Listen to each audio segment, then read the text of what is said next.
J'aimerais dire à quelqu'un qu'il n'y a qu'un seul nom qui sauve. Il n'y a qu'un seul sacrifice qui sauve. Bien-aimé, je ne te parle pas d'une dénomination. Je ne te parle pas d'une religion. La Bible dit celui qui a le Fils a la vie. Tu peux aller à l'église tous les jours.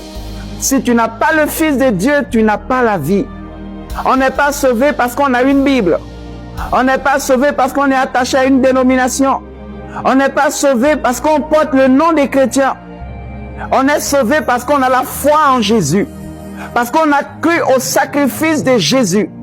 Et on est sauvé parce qu'on marche conformément à sa parole.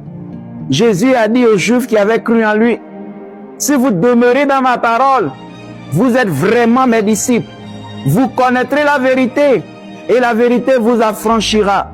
Bien-aimé, il ne s'agit pas simplement d'aller à l'église tous les jours, mais quelle est ta relation avec Dieu? Comment tu marches devant le Seigneur? Est-ce que ta vie est conforme à sa parole? Il ne s'agit pas de chanter gloire à Dieu.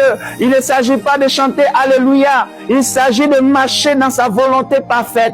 Combien de personnes aujourd'hui vont à l'église et leur vie est contraire à la parole de Dieu?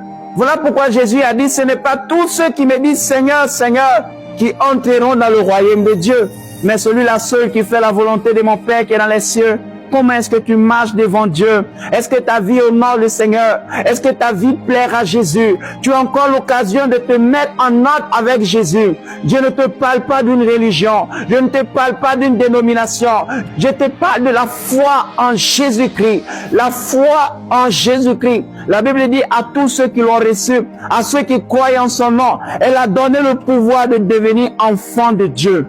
On devient enfant de Dieu lorsqu'on reçoit Jésus-Christ. On devient enfant de Dieu lorsqu'on accepte son sacrifice. Et la Bible dit que la foi sans les œuvres est morte. Et quand on a la foi en Jésus, on produit les œuvres de sainteté. Quand on a la foi en Jésus, on produit les œuvres d'amour, les œuvres de bonté, les œuvres d'humilité. Quand on a la foi en Jésus, on ne pratique plus le péché. Quand on a la foi en Jésus, on ne vit plus dans le péché.